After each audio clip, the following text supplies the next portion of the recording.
back, everyone. Marilena's traveling. It was her birthday and her husband, so we have a special guest. This is Mateo Morris. Hello. Welcome, Mateo. And we're going to talk about important subject. I actually saw a video from, it was a health expert. It's all over Instagram. You've talked about this before, that as we age and we hit menopause and perimenopause, we've had lots of shows on this, but also exercise needs to change to reflect how we're aging. And Mateo he teaches yoga. He's a personal trainer, but you also have an extensive background on all of this. You train a lot of women. You used to train Genevieve and I. And welcome. Thanks. Welcome. Thanks. Happy to hear. And so let me ask you first and foremost, as women age, how should we be exercising? What's the number one thing you tell all your clients and any woman who watches this? Once you hit 40. And I feel, but this is important because I feel like when you're younger, they get in your head to do a lot of cardio. Yes. And then things change, right? Sure. So tell us more about it, please. Well, I think that as anybody ages, weightlifting is just extremely important. And it doesn't have to be anything super intense or anything that's going to scare you away from adding a weightlifting program to your life. Because as we get older, maybe your bones become less dense. And so a lot of women suffer from osteoporosis. And then, so doing something like weightlifting is just going to make your muscles more dense, and it's also going to make your bones stronger. So it's going to contribute to longevity, healthy bones, healthy muscles, strength. And those things are going to be things that you're going to carry with you for the rest of your life and in your 60s and your 70s and your 80s. And I mean, absolutely. You think about when people age and they don't have any type of weightlifting or any kind of conditioning in their life, and when they become elderly, they might fall and break a bone, and things don't usually look good from that point. But when you have a good amount of muscle mass on you and you're in your 60s or 70s or even your 80s and you fall, you have that extra cushion and you have that bone density to support those types of falls and that strength to brace yourself when you fall. Also, there's a lot of stability that comes along with that, just muscle stability, being able to like catch yourself, brace yourself. Maybe you're older and you have surgery and you having some extra muscle mass and strength, you can pull yourself out of the bed or do those things that you need to do. That's right. Core. Anything with your core, which you also teach. Yeah. Big time core. Now talk about what you focus on when you work with a client. Like a woman comes in who's addicted to cardio, which I was. This one 100%. Was for sure. I loved cardio. You could run me on cardio all day long, but when I met Matt, I had a bevy of injuries and so forth. So we started slowly, but weightlifting really just changed my body dynamic, changed the way I, function really. Stability, mobility is a big thing as we age. Of course, strength and just overall health is really important. But the weight-bearing exercises is what's going to give you more bang for your buck at our age, for sure. And there's no doubt, cardio has its place. For sure. Every type of different type of fitness regimen has its place, whether it's metabolic conditioning where we're working on our VO2 max and we're learning to bring more oxygen into our lungs and that oxygen being more efficient. But then also cardio, where we're looking at stamina and we're looking at endurance and cardiovascular health, mental health. Cardiovascular health is extremely important. But then we're also looking at weightlifting, where a lot of women tend to shy away from. And so typically what happens if somebody hires me, we kind of just assess their goals. Like, what are your specific goals? Sometimes it's weight loss. Sometimes it's weight gain. Sometimes it's just they want to sculpt and shape different parts of their body. So I take different approaches for everybody.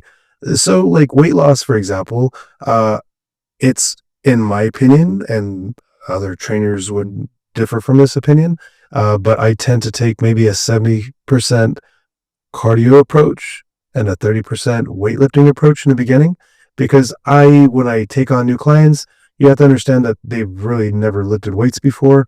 And so I don't want to just throw a bunch of weights on them all at one time. And so I want to give them the confidence to be able to build. So it's like building a house, right? So I'm going to look at you as like, we're going to create a foundation. So and we're gonna work mostly with cardio, building that cardiovascular system up, creating endurance and stamina. And at the same time, I'm gonna couple that with some weights. It could be like maybe a heavy ball. It could be like light dumbbells. It could be um, anything, just like basic machines like leg extension machines, but really light and just really simple in the beginning.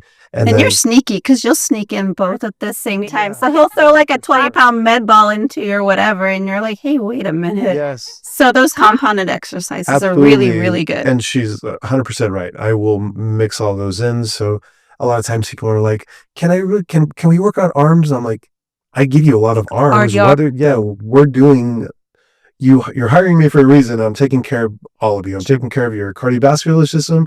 I'm taking care of, like, we're building muscle, we're building lean muscle mass. We're doing everything, whether or not you believe it.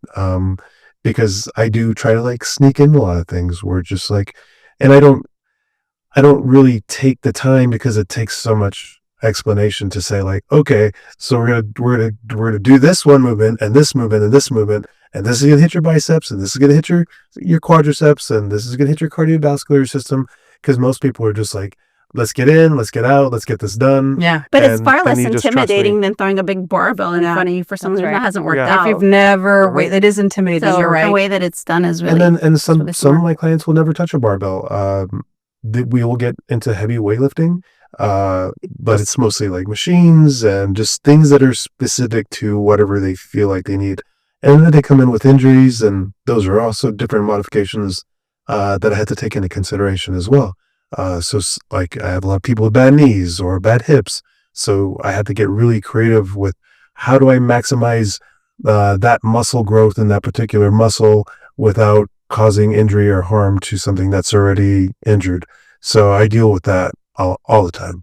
There's always somebody that has like a torn labrum or an ACL injury or an ankle or a back or a slipped disc. Everybody has something. So there's always something that I need to take. Once you hit 40, I feel like everybody, it's like the tires on a Right. car, right? So, Something's always falling off or falling apart. and yeah, no, you're very good about working if you've had surgery or injuries. Here's another thing, and I know it's like a advertisement for you, but exercise shifted for me as I got older. I no longer do exercise as punishment. I have to love it. Like, I go in there because it feeds my soul and makes me Sure. feel good.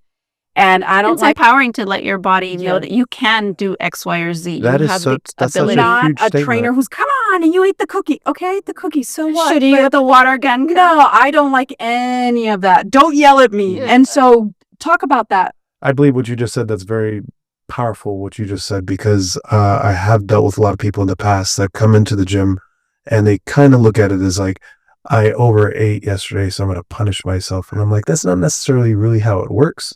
And nor does it even help. No, Not in that short nor does term. it help. And we do have to learn to change that mindset about, this isn't punishment. This is something that is going to Able to do. yeah, it's going to lead you into a healthier lifestyle. So a lot of times people come to me and they're like, I want you to give me a specific diet to follow. And I don't really work that way because I'm there to teach and guide and also educate. And so I always take the approach of like, I'm here to educate you. So I want you to learn how to eat what you need to be eating to fuel your body on your own. So I'll provide macronutrients, like a macronutrient profile. So this is how much protein, fat, and carbs I might suggest. And then I want you to use any food tracker that you want.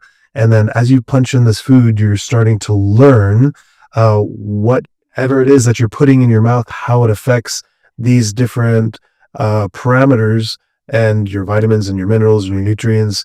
And so as you start learning how to eat to fuel your body, then those are tools that you can carry with you forever. Then you're not going to need me And you in really a get year to or see what 2 makes you years. feel good, what makes you sleepy, what makes Yeah, you that's right, grumpy, what Yeah. makes you crash. It's a lot of It's all bringing of it. like awareness. Yes. It's all about, It's, and it's this is easy where to say, eat a lot of that this yoga comes box into it. stuff and, go Or- on, but you never learn how to eat. Yoga is all about bringing awareness to your body. So when you're stretching and you're lengthening and you're moving, you're feeling where in my body, what feels liberated and what feels tight and what feels constricted. Where does my breath feel constricted? Where do I feel free to breathe? All of life is like that, where you're learning to bring awareness to all of your actions, not only to your body, but how you look at yourself and the things you say, your inward attitude, your outward That's right. attitude. What There's feels just so good and many what things. doesn't feel good. You Mhm. learn to navigate that. Absolutely. I changed things. I mean, you just touched on this and it matters because it's all related.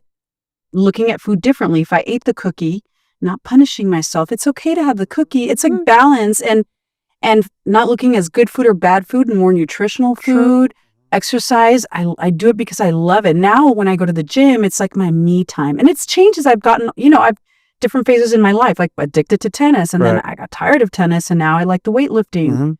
And less about how I look. I mean, I want to be skinny, right? But also making peace with my body. And I like being strong and healthy and feeling good and sleeping well. And It's You funny know? the things that we will argue about like that. Like maybe you leave here to go have a Coca-Cola, but you're a healthy individual. that's okay. Yeah, like what one Yeah. person might say, Coca-Cola is so bad for you. Well, it If is you're it drinking really it for though? every Like, meal, sure, yes. But right. If you're Like, yeah, you're so are you often- drinking it all day, all night long? I do that. People do Um, that. I ate a candy. I'm like, it's okay. Right. Like, Yeah. life is Yeah. gonna go And on. then you You're have a fine. pre-existing condition that the Coca-Cola is not really contributing to your best health. Right. Well, sure. Yeah, Get off it it. Yeah. might be bad, but the product by itself isn't necessarily bad for you. Right. It's just Yeah. it's usually It's the the overuse or overconsumption. overconsumption Yes. of The whole thing. And that's, I think, the approach to exercise too. And I know you teach this, why I wanted to bring you on to talk about it, because it's about that. It's like, how do we age? And we all have had these conversations, maximizing our health as we age, that aging isn't necessarily a sentence that now you're old and that's it. Yeah. And I think as people are fine. having kids later, that's also coming into play and wanting to be healthy and active and go on excursions and do Yeah. things with your kids that are teenagers when you're 50.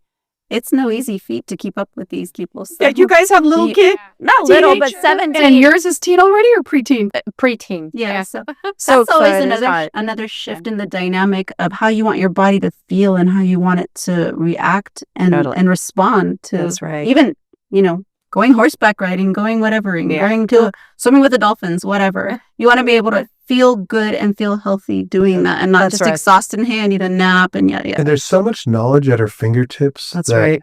you don't have to do the same thing. It's like people think that when they're training that they're trying to train to be like in a bodybuilding Yeah, competition. or not something. one size fits Or all. like I'm training you and- to like go run a marathon. No, you just want It's to like no, you live your just best wanna, life I'm just training you. You just want to function comfortably and comfortably. Yeah. And feel and good. feel good when Sure, you're and feel doing good. stuff. Not But inevitably, I do see that sometimes people will come and they'll say, I want to lose weight and, I want to put on some muscle and we'll do that. I have clients that have lost 80, 90 pounds.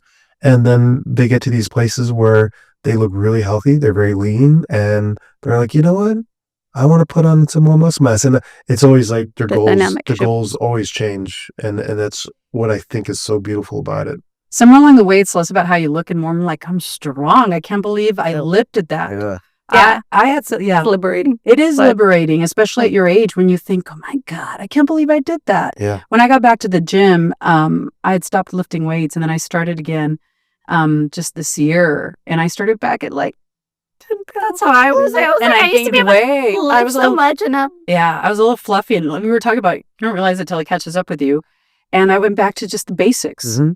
Lifting weights, walking, eating protein. You've told me increase your protein, but talk about your story with the weight gain and then what you did and what you tell people, anyone who's looking just. Are you talking about when I broke my ankle? Yeah. So I broke my ankle a couple of years ago. I had just come back from this long hiking trip in Oahu and I hiked 50 miles in the mountains and I came back to El Paso and I went on I've been hiking for all of my life. And I even I was an ambassador for the Texas Parks and Wildlife for a little while. And we used to do safety videos. Anyway, I went up into the mountains for a recovery hike. It was going to be a really easy hike. I climbed up to the top. I was all by myself. Never. It was early in the morning. I didn't have water with me. I was just like, I'm just going to do this easy hike. It took me 15 minutes to get to the top. I was on my way down. I slipped and snapped my ankle. And I broke 2 bones, my tibia and my fibula. And it was a good, clean break. And long story short, I was rescued down from the mountain. and ended up having to get surgery and plates. And my recovery time was about 3 months. So I was basically stuck on crutches in a wheelchair for a while, or just on my couch. And I tried to exercise during that time, but any kind of like movement was just like excruciating. Like I could just feel like pain in my ankle every time I tried to You need a rest. lift a weight. Yeah, I just needed a rest. And so during that time, I put on a good 25 pounds of weight, and I was still eating pretty healthy. Just Your body was used to my body was big so work. used to moving all the time, and so used to being so active, that my body was just like, boom, put on so much belly fat and just overall fat. But the cool thing is that's my career, is helping people lose weight. And so I It was just gave able, you a different perspective for sure. it did give me a different perspective on sedentary individuals, the people that just kind of sit around, and it's so easy to like put on It mass is. amounts of weight. It is. But then I also realized that losing all that weight within a few months, so I gained it once I got the okay to start moving again. I started moving again, and then my body just responded pretty quick, and I was able to shed all that. And so not only did I lose the weight that I put on, but I lost an additional 10 pounds on top of that. So my max weight, I hit 230 pounds, and I'm 6'2", so like I carried it okay, but still like I felt For really you, heavy. it was happy. And then I went all the way down to 188, that's a lot of weight to lose in about 5 months. I know. And it was all just things that I teach, proper nutrition, exercise, and a lot of it was walking. I started including walking every single day because I was trying to rehab my ankle. And then it was just something else like, wow, I really actually Enjoy enjoy walking. And so my walking kind of started with maybe like 2 miles or 3 miles at a time. And then the next thing, maybe 2 months later, I was like 13 miles a day. And I was just, And if you all guys the don't time. follow Matt, follow him on Instagram or whatever social media. He started posting these videos like sightseeing around El Paso in front of murals and stuff with his rope and walking and doing Yeah. all these exercises to music. And it became a thing. Every day was a different video. I That's started cool. highlighting like local artists, and I was doing like a rope flow. So on these walks, I would just carry this rope with me. And a lot of people aren't really familiar with rope flow, but there's just some mind muscle connection, and it's very meditative, and there's a lot of different things you could do with it. But I started doing that in front of a lot of local art, and started posting that, and just kind of making this like journey fun. And it was Walking good. is supposed to be one of the best Oh, yeah. exercises. It is. Walking, it doesn't stimulate hunger, so it doesn't stimulate your hunger hormones. It's really good just for de-stressing your mind and your body, and it's an easy way to burn a lot of calories and just lose weight pretty fast. I feel like walking is so underrated. I see more people doing it, embracing it, but it's definitely a really effective exercise. You just feel good when you go for a walk. It's meditative 100%. too. I saw you on Mesa a couple of times and be like, "That's shit," with his shirt off, and and then I'd be like, "What video did he post?" But I love the holistic approach of exercise, and it's a lifelong Of thing. enjoying, not Yeah. like, Kill forcing yourself. like you were "Oh, I saying have to go earlier. again." Yeah. Earlier you said something very interesting, and I feel like I watched my grandparents, my parents, and now I'm watching myself. The eating part. As we age, I feel like we tend to start eating less and less. Mhm. Like we go to a restaurant and we get these humongous portions of food, and sometimes it's like 3 people can even eat That's out of right. it. Yeah. They're humongous. So what is right, on your perspective as a trainer and you as a doctor on women that are premenopausal, menopausal? So in my instance, and I know there's varying, opinions on this, I find that eating protein or protein source snack, if you will, every couple of hours really keeps the metabolic rate high. It really keeps your brain functioning well, and it prevents the highs and lows of the insulin drop and so forth. So that's the way I counsel my patients. Similar to Matt, I don't give you a diet. I give you an eating plan with macros, and I tell you how to do it. I send you examples of what content of protein has in which food and help you maximize that. But I don't take away a food group. I'm not like, you can't have this, that, or this. The no carb thing is not okay. I'm not a big fan of that. But everyone responds differently to different things. So it's individualized. Yeah. But for the most part, That's took the words right out of my mouth. Hormones are so important, especially as we get older. And I can't stress enough, and I stress this to all my clients. Blood work is really, really important because you need to know where you are. Your hormones change, and if things aren't working, then they could be hormone related. If you're in there and you're lifting weights and you're hitting the cardio and you're eating well and you're not seeing any kind of budge. I think a lot of women have gone through that you're like, what's it's happening? most prominent or most noticeable. And I guess my CrossFit friends that eat super clean, they're at the gym, they're doing the work, they're doing what they need to be doing. They're like, I'm still gaining weight or I'm still X, Y, and Z. And oftentimes it's a hormone imbalance at that point. But of course you have the people that just, are more sedentary, but the people who really respond well are those that already have a really clean lifestyle. And you can really see how that hormone shift really helps everybody out. I don't know if you all saw, Wow. Kennedy was talking about wearables. I don't know if you guys know what wearables are. Cool. So any kind of tracking system where it's like an Apple Watch or an Aura or And if you're whatever. tired, if you're whatever, I am it such a monitors huge it. proponent for that for people because why wouldn't you want to learn about how your body operates? My brother-in-law You has don't one, the feel- Aura ring, Yeah. right? Yeah. Yeah, I mean, if It tracks your sleep. if you're an athlete and you're already pretty efficient and you have enough awareness, that's okay. Like My son I started expect wearing that. one because after like 3 hours of a match, he would start feeling very Mhm. declined. He's like, why am I feeling this? And these things measure they measure your blood oxygen, level. your VO2 max. And VO2 max, by the way, is another variable that's really, really important. It's another indicator of longevity of life, just how you breathe and how you take in oxygen, how efficient. You think about like Lance Armstrong, he was such a great athlete, also because he had a really high VO2 max. And so there's those indicators that you can see in that data. You can see, Wow, you really? can see your fitness age, you can see your VO2 max, you can see your oxygen levels, you can see your resting cardio recovery rate, you can see how stressed your body is. There's so much data in these things, and we're really only at the tip of the iceberg. Like, it's just going to get more advanced. And, there's a light under like if you have an Apple Watch or a Garmin, there's a light underneath that measures all these things. And so when you're walking or you're sleeping, it could tell you like your sleep cycles, like how long your deep sleep cycle was. Yeah. And all these are just really great indicators for you to really take a hold of your health. Absolutely. Yeah. And can you imagine like being able to take that to a doctor, like to say like, This is hey, doc, happening. like, here's all my data. Yeah. Yeah, here's Yeah. all my data. And they Man. could take a look at it and you're like, oh, well, your hormones are here, here's all your data. Yeah. And you're just going to get so much of So much more out of Yeah. it. great. And I would say in the 40 and old crowd, I mean, yes, you have your other symptoms that you're addressing, but a number one thing that people come in with is fatigue. Yeah. And that's so multifactorial. First, I'm asking about sleep, eating Yeah. habits. There's just so much that goes into it. Yeah. But it's not one thing fix all. It's not like I'm going to correct your hormones and you're going to go doing cartwheels down the street. It's not like that at all. So in earlier shows, we've talked about, previous shows, we've talked about hormone replacement. So when women start getting hormone replacement, can you tell the difference as a trainer at Oh, gym? 100%. Definitely. What do you see?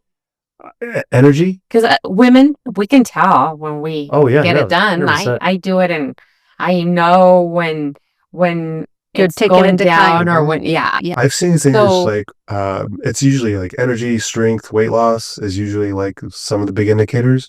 Also libido, like some of my clients, I get to know them really well and they're like, all of a sudden they're just like, my poor husband, he's just like, Poor guy. yeah, poor guy. He's We're having gonna trouble bring him to the keeping up. gym. We're gonna Yeah. bring him to the gym. Yeah, I recently started I was off of it for 2 years, and then I recently started again. And Jen knows, so she's my doctor. I didn't realize. I mean, I felt the change within a week. Energy and mood. I was like, I'm so happy. It's a mood scale. I didn't realize how I was like meh and monotone. Mhm. I was just kind of like, and I wasn't interested in things. I'm not a depressive person, but I was just like monotone. That energy, that power. And Yeah. I Like wake the up. pleasure of things, even simple things. Yeah. I woke up. I was like, I got it. I'm happy. Yeah. Yeah. Go ahead. No, it was Splitting just like the how you pain enjoy and just- things. Just Yeah. how you enjoy It's funny because these are conversations that I even have with men, especially a lot of my guys that are in their 50s and their 60s. I'm like, you need to get your blood work because it sounds like your testosterone is really low. But getting them to like get in here and do a whole that, different story. I'm We need just to like- do a whole show on that. Nine times out of 10, the women the way- bring the men in. By the way, So we know that you're an OBGYN, but you also do hormone replacement on men. Yes. So So I would say it started more as a couples thing. Like the wife would be like, "No, I'm feeling snazzy, but my husband is in this rut," and so it started more like that. And then as I've progressed, I've had an independent male population, but very similar to women, they have their own set of symptoms. Yeah, they have their own set of What did symptoms. you say? new New babies. baby. Oh, these Dude, Genevieve does. What is the shot? The O shot and the P shot. yes, those What are is fun. that? So that's a whole nother show, girl. That's a whole nother show. But we'll give you a little taste. Give them the. It's PRP, and you can actually use PRP anywhere. It was initially used in joints for joint recovery and tears and so forth, but we use it in the clitoral area for orgasm stimulation and benefits to that area, and then also in the penis. We can do it in the hair area for hair Inject growth. the penis with PRP, but it feels It more, works. yes. And apparently it's a big thing. It's a big thing. It's like super pop, but men are more secretive about it, right? Yeah. They don't No, want to no. talk about it. Yeah, nobody wants to Yeah, come on men- camera yeah, saying men are they got the just P like- shot. No. Yeah. No, they have a good time after that. Very interesting. And so going back, I remember you sent me actually a story that came out about how the government's even looking more into it yes, because They're it was put in reevaluating. our heads that It you were not supposed to do hormone replacement because it could cause cancer on you. Cancer, So heart what attack, is- stroke. What is the new thing about this? The new studies that have It's not come out? really new information. It's just becoming a little bit more mainstream, thank goodness, because it was really an underrepresented area of medicine that was so outdated and so incorrect on so many levels. And even in residency and medical school, to this day, we're taught things that aren't as beneficial Yeah. to women as they could be. So I was telling Jen, and I really keep up with this because we have a new administration. This isn't about politics. This is about new information and what's true. We have a new Secretary of Health, Robert Kennedy, RFK. He's phenomenal. And his approach is let's just look at evidence and research and let the consumer. I'm not saying they're good or bad. And they actually held a roundtable, which is what I was sending you guys and her. And I was playing it for her. I'll send you all the interview. Dr. Makari, and says the old way of thinking, that study that you talked about, that hormone replacement caused cancer is not true, is not accurate. Now they have the research, they have the studies, people who've been on hormone replacement for years. There's no correlation that it causes cancer. And there's different kinds of it's hormones. safe, There's yes. synthetic and Yes. then there's bioidentical. So those are two completely different things with different risks and so forth. So the original studies were done on all synthetic. I also know that in my experience too, that convincing a woman to go get her blood work done and take a look at things is way easier than convincing a man. Yeah. Oh yeah, for sure. Yeah. Women are just so much more open to Yeah. a lot of these like And I think just concepts because we and- go to doctors, we're a little bit more forthcoming. Mhm. Men see a doctor maybe once a year if they're sick. They don't really, but no. So I have a question, Uh-huh. Genevieve. Now that we brought this up, is there a time frame that somebody should stop? Like, okay, I've already done, pellets for so long. I should take a break, or No, no? not unless they have other risk factors. Now, The studies people- have shown that the hormone replacement is safe for life. What about, like, I've got a lot of friends that have gotten the, correct me if I'm wrong, BRCA BRCA test, and they've gone through the whole process as Angelina Jolie, Right. because apparently they are carrying the gene that could eventually give them Right. cancer. Could they still do hormone replacement? I would say yes. Now, that's fairly controversial because bioidentical hormone replacement has not been shown to cause cancer. I always tell patients, if you have a cancer in your body that has a receptor on it that responds to estrogen, and I'm giving you estrogen, it's going to grow faster. So I use the example of carrots. Say you love carrots and you have a cancer in your body that responds to carrots and you're eating 1,000 carrots, the cancer is going to grow faster. The carrots didn't cause the cancer, but it's going to grow faster. So in those patients, I am a little bit more cautious. We take a little bit more history and just go a little slower with the treatment options. Interesting. But in and of itself, How early do you recommend people to get pellets? pellets isn't for everyone. So there's different ways to give hormone replacement. But I would say when they become symptomatic, menopause by definition is when you haven't had a period for a year. But I would say 5, 6, 7, sometimes 10 years before that, you're starting with symptoms. And so anytime that you're feeling just out of what you're normally able to enjoy and feel comfortable with is when you should start getting those panels at least initially done and conversated about. Yeah. So yeah, it's I would say there's so most much. commonly it's like early 40s, late 30s, but early 40s is when most people come in like, I'm tired. I have no libido. You know, I'm in a bad mood all the time. I can't deal with anyone. You I'm don't hot flashing here realize and there, and it is life-changing mood, happiness, just getting up and it's crazy. Yeah. It's crazy. And I saw this little like I don't know Instagram one. It's like it's not depression. It's your it's hormones. hormones. And I believe it now Me because I'm too. like, oh, Dr. Makari, that's the one I was telling you, the new FDA commissioner, he was talking about that. He goes, for women who are in perimenopause, it's life-changing. And it's now mainstream and it's accepted and we're looking at it and we're learning new ways. And they're trying to get with medical school, so they teach in medical school. That's like when the they new need to start medicine. it. In That's new where they medicine, need to yeah. start it because I mean, of course, I'm a little bit removed from medical school, but to my understanding, they're still teaching very old school ways of thinking. Yeah, and nutrition too. Another one is I think they're pushing. Right, you're a fan of RFK Jr. Yeah. I mean, And, I love his idea about the wearables and tracking all Yeah, that data. well, and teaching nutrition in medical school, Mhm, which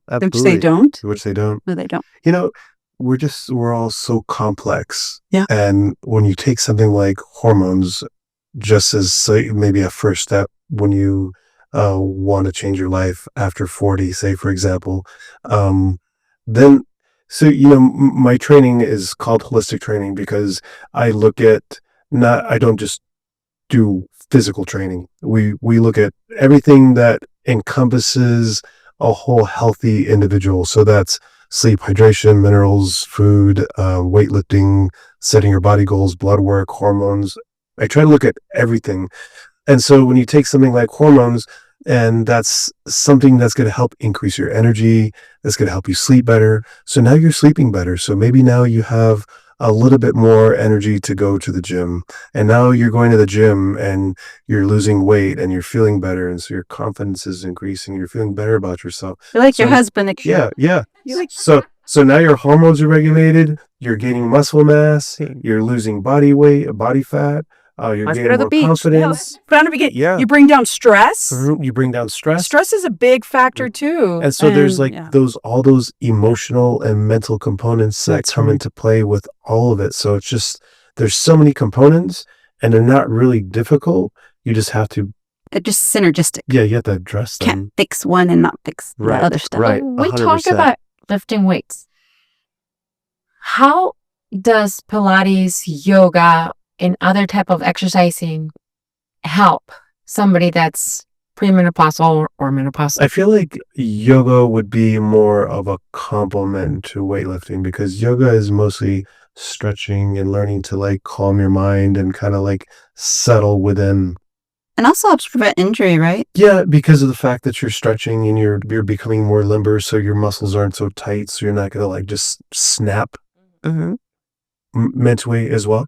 But I would say something like Pilates, for example, where they're adding weights and it's resistance, that's going to be a little bit more beneficial because you're adding weights and you're adding bands or you're using a reformer. So that's going to be a lot more beneficial than, in my opinion, than maybe yoga.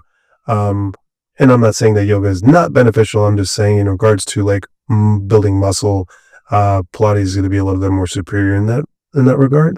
But then that next level up would be going to a gym and lifting weights, basic stuff too, like leg extensions, leg press, some dumbbell workouts, some curls, some presses, just like you kind of get Push to up, know. being able to push your push-ups. body up. Sure, right. You start being able to identify your weaker muscles and your stronger muscles and maybe where parts of your body that need a little bit more work. And you just focus on those things. How many times do you recommend for somebody, a woman, to go and lift weights? I usually per week? suggest 3 times a week just to get started, and then kind of just depending on how your body reacts. It's really up to you at that point. Like you can go every single day if you want, as long as it's a variety of things, because rest and recovery is still really important. And of course, you don't want to overtrain muscles. So I certainly have clients that come 6-7 days a week, but it's always a different focus. So like we've done a lot of weightlifting through the week, or like, all right, today it's going to be a little bit more dynamic cardio type workout where we're just going to focus on conditioning and breathing and, stamina. And I think just kind of bringing it all together is just really important. Mm. I love this. I love this. It's such a good topic. It's such an important topic. And we're going to have Matt back because a man one would be important. Yeah, I think so, for sure. It's crazy, right? All right. Well, thank you for joining us on this show of Amigas. We'll see you on the next one. Thank you. Bye. Bye, guys. Ciao.